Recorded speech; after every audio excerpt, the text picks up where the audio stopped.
नमस्कार, मैं हूं आचार्य विक्रमादित्य। आचार्यवाणी में आपका स्वागत है। आपके भविष्य में क्या कुछ होने के योग हैं। हमने ये सीरीज शुरू करी है। हर 10-10 दिन के हिसाब से आपके जीवन काल में ग्रहों का, नक्षत्रों का प्रभाव किस प्रकार से उत्पन्न होने वाला है। तो आज उपस्थित है मेष राशि वालों के लिए कैसा रहेगा 11 फरवरी से लेकर समय 20 फरवरी तक। देखिए, ग्रहों का परिवर्तन बड़ा विचित्र है और अभी हमने देखा कि शनि ने परिवर्तित होते होते कैसे कैसे बड़े बड़े पहाड़ों को हिला दिया, बड़े बड़े पेड़ कैसे धराशायी होने लगे। ये सारा का सारा प्रभाव जो दिखाई देता है ग्रहों के अनुसार से। इसलिए शास्त्र में कहा गया है कि ग्रहों के अनुसार से उनकी चाल को समझते हुए जीवन में हमें चलाने का प्रयास करना चाहिए। मैं इस वक्त इशारा कर रहा हूँ भारत के बड़े उद्योगपति की तरफ। अडानी जी का भाग्य किस प्रकार से परिवर्तित हुआ और देखा आपने ग्रहों का परिवर्तन। जब साढ़े साथी का प्रभाव उत्पन्न होता है और शनि का परिवर्तन होता है तो किस प्रकार से बड़े बड़े स्तंभ भी हिल जाते हैं। तो आपके जीवन में क्या कुछ चल रहा है। देखो मेष राशि वालों, मेष राशि आपके ग्रहों का परिवर्तन बड़ा विचित्र चल रहा है इस वक्त और हमने आपके समक्ष कई बातें समय समय पर उपस्थित करी हैं। शनि का परिवर्तन हुआ और तब भी आपको बताया, शनि अस्त हुए तब भी आपके समक्ष उपस्थित हुए। तो 11 फरवरी से लेकर आपके जीवन में क्या चलेगा आप समझ लीजिए। देखिए, शनि जो चंद्रमा है विशेष तौर पर आज 11 फरवरी के दिन विशेष तौर पर आपके लिए कहाँ जाने वाले हैं सबसे पहले हमें समझना चाहिए। इस वक्त 11 फरवरी के दिन सूर्य जब उदय होंगे तब कन्या राशि में चलते हुए चंद्रमा जो है वो आगे बढ़ेंगे और तुला राशि में प्रवेश करेंगे। छठे से सप्तम भाव में आना विशेष तौर पे एक तरह से शुभ संकेत है। यानी जो ग्रह परिवर्तन जब हुआ है, चंद्रमा सबसे पहले दिन हम बात कर रहे हैं 11 फरवरी को। 11 फरवरी को चंद्रमा जब परिवर्तित हुआ, छठे भाव से सप्तम भाव में आएगा। वो समय रहेगा करीब करीब दोपहर को 12:58 पर तुला राशि पर आएगा और ये परिवर्तन आपके लिए शुभ रहेगा। आपके लिए कुछ परिवर्तन का समय लाएगा। पिछले 2-3 दिनों में जो स्ट्रेस, एंजाइटी, अननेसेसरी के क्लैशेस बढ़े, उससे आपको एक तरह से कुछ ना कुछ शांति प्राप्त होने के योग बनेंगे और धन एकत्र करने के योग बन सकते हैं आने वाले 1-2 दिनों में। तो ऐसा दिखाई देता है कि तुला का चंद्रमा जो आपके लिए पहले दिन ही परिवर्तित करके आ रहा है तो आपके लिए धन लाभ के योग बना सकता है। लेकिन फिर भी जो राहु लगातार आपके पिछले काफ़ी लंबे समय से राहु लग्न में चल रहे हैं वो आपको काफ़ी ज़्यादा स्ट्रेस दिए चले जा रहे हैं। तो उसके लिए आपको लगातार कुछ उपाय करने का प्रयास करना चाहिए। देखिए, राहु के मंत्र का जप करना चाहिए। राहु का जैसे संडे, मंडे, ट्यूसडे, वेडनेसडे ये सब ग्रह के अनुसार से दिन है, पूरी प्रकृति में इसी प्रकार से। लेकिन राहु का कोई दिन नहीं होता। भारतीय संस्कृति में राहु ग्रह को समझने के लिए कहा गया है कि राहु का जो समय है वो है सायंकाल, सूर्य अस्त होने के उपरांत जो समय है उससे लेकर अंधेरा होने से पहले तक का जो समय है वो राहु काल का माना जाता है। वैसे में राहु का वास्तविक तौर पे समय माना जाता है। तो इसलिए उस समय में कम से कम एक काम कर लें, ओम भ्राम भ्रीं भ्रौं सै राहवे नमः। नहीं तो बेकार की एंजाइटी काफ़ी लंबे समय तक आपको परेशान कर सकती है। चंद्रमा इत्यादि तो परिवर्तन थोड़े थोड़े समय में होते रहते हैं, लेकिन राहु लगातार आपके लग्न में चल रहा है और वो आपके लिए एंजाइटी बढ़ा सकता है। कई जगह आपको सफलता मिलते मिलते कुछ ना कुछ नुकसान देने के योग दे सकता है। तो इसलिए इसका उपाय तो आपको लगातार करता ही रहने का प्रयास करना पड़ेगा। लेकिन धन एकत्र होने के योग दिखाई देते हैं इन दिनों में विशेष तौर पर और आगे जाकर कुछ भयावह स्थिति भी बन सकती है। देखिए, पराकृति अनुसार से समझें कि ऐसे में दो महत्वपूर्ण यदि 10 दिनों में 2 महत्वपूर्ण ग्रह परिवर्तन की तरफ जा रहे हैं। एक तो सूर्य और विशेष तौर पर सूर्य का परिवर्तन जो कुंभ राशि पर होगा 14 फरवरी को और विशेष तौर पर दूसरा परिवर्तन होगा शुक्र ग्रह मीन राशि में, वो 15 तारीख को होगा। देखिए, कुंभ राशि पर जो ग्रह योग बन जाएगा वो बन जाएगा शनि का और सूर्य का। 2 परस्पर विरोधी ग्रह एक साथ कुंभ राशि पे आएंगे तो कहीं ना कहीं प्राकृतिक आपदा, कई प्रकार के वैमनस्व, कई प्रकार के विरोधी जो राजनीतिक विरोध तो होगा ही होगा पूरे विश्व में। ये तो परेशान होने के योग दिखाई देते हैं। ये भयावह युद्ध के संकेत देते हैं। 1965 में भी जब इस प्रकार का युग बना था तो कहीं उसके बाद युद्ध लड़े गए और उसके बाद 1935 में भी इस प्रकार जो युग बना तब भी समस्या उत्पन्न हुई। और लगातार जिस प्रकार का युग बनता है आमतौर पर सूर्य और जब शनि का युग होता है तो विशेष तौर पर परस्पर विरोधी ग्रह। उसके बाद दूसरा उन्हीं दिनों में दूसरा विरोधी ग्रह भी एकत्र हो रहे हैं, बृहस्पति और शुक्र। वो भी दोनों परस्पर है विरोधी विशेष तौर पर प्रकृति के ग्रह हैं और परस्पर विरोधी ग्रहों का 2 विशेष वर्गों का टकराव होने की स्थिति दिखाई देती। तो घर में किसी प्रकार का क्लैश ना हो, आपके व्यवसाय में किसी प्रकार का क्लैश ना हो, इस बात का विशेष तौर पे आपको ध्यान रखने की ज़रूरत है।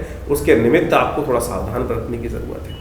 ग्रहों का योगायोग जिस प्रकार का बन रहा है वो हमने आपको समझाने का प्रयास किया। बाकी यदि हम बात करें दिन के हिसाब से किस प्रकार का योग बनेगा, तुला जो में चंद्रमा जो पहले दिन यानी 11 फरवरी को 12:58 पे आएंगे, वो आपके लिए बड़े ही शुभ योग बनाने वाले हैं और वो रहने वाले हैं वहां पर विशेष तौर पर 13 फरवरी तक रात्रि में 8:32 तक।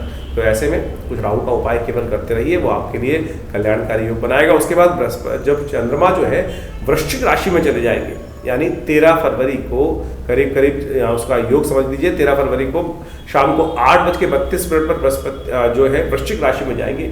वो आपके मन को थोड़ा सा, क्योंकि बृहस्पति जब वृश्चिक राशि में जाते हैं चंद्रमा शीर्ण हो जाते हैं, उस समय थोड़ी समस्या उत्पन्न करने के योग दे सकते हैं। तो ऐसे में एक काम करें आप, दूध का दान, यदि दूध का दान कर सके, भगवान शिव की उपासना कर सके, शिव का अभिषेक कर सकें, ये कुछ उपाय हैं विशेष तौर पे आपको लाभ देने के योग दे सकते हैं, आपके मन को आश्वस्त करने का प्रयास कर सकते हैं। 15 फरवरी तक करीब रात्रि में 12 बजे तक वहीं रहने वाले हैं। उसके बाद धनु राशि में परिवर्तन करेंगे विशेष तौर पर चंद्रमा।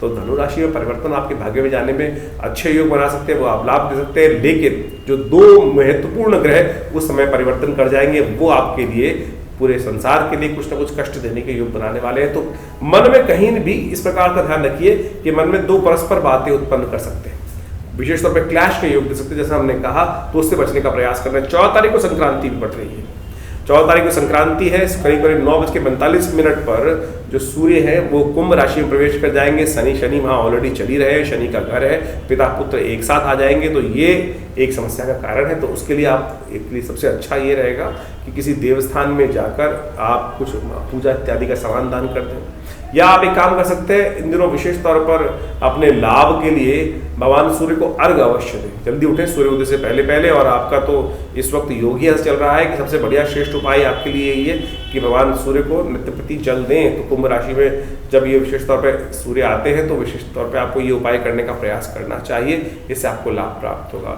एकादशी 16 फरवरी की पड़ रही है, तो उस दिन भी विशेष तौर पर भगवान विष्णु का मंत्र जप करें, ओम नमो भगवते वासुदेवाय, आपके लिए कल्याणकारी रहेगा। क्योंकि 15 फरवरी को रात्रि में करीब 00 आवर्स पर 00:45 यानी 12:45 पर जो करीब धनु राशि में जब चंद्रमा प्रवेश कर जाएंगे, वो आपके लिए भाग्य के अच्छे रास्ते बना सकते हैं। किस्मत से काफ़ी ज़्यादा पॉजिटिव योग होने के रास्ते प्राप्त होने के योग दिखाई देते हैं। देखिए जीवन ऐसे चलता है, कुछ अच्छा कुछ खराब, सारे ग्रह ही अच्छे नहीं होते, सारे ग्रह खराब नहीं होते, कुछ ना कुछ पॉजिटिव होता है, कुछ ना कुछ नेगेटिव होता है। फिर आपकी जन्मपत्री के मूल जो ग्रह है वो भी आपके जीवन में बड़ा इंपॉर्टेंट रोल प्ले करते हैं। ये तो हम आपको आपकी राशि के अनुसार से कैसा समय चल रहा है गोचर का, उसको बताने का प्रयास कर रहे हैं।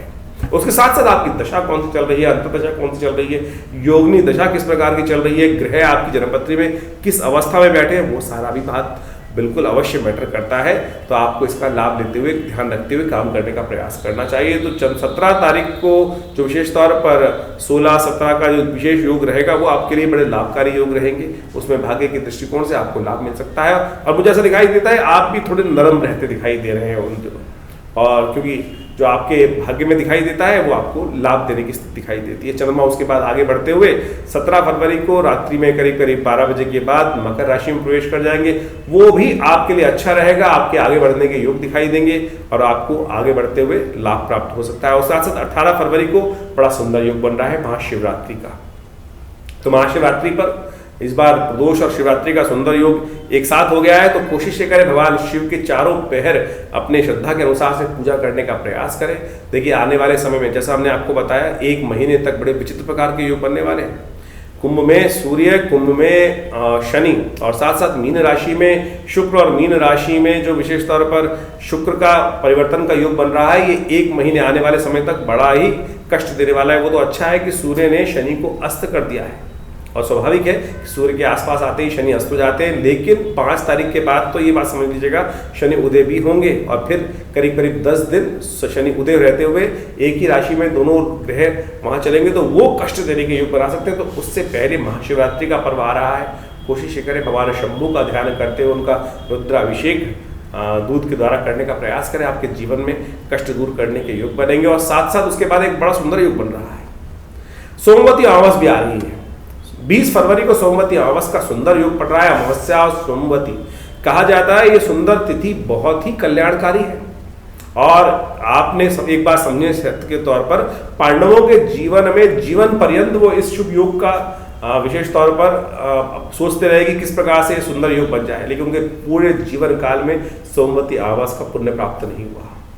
और कहा जाता है उसके बाद उन्होंने श्राप भी दिया था कि सोमवती अमावस को, कि तुम्हारे हमारे जीवन में सोमवती अमावस का शुभ योग पड़ा नहीं, तो जब कलयुग में तब बार बार आओगी और लोग उसका महत्व भूल जाएंगे।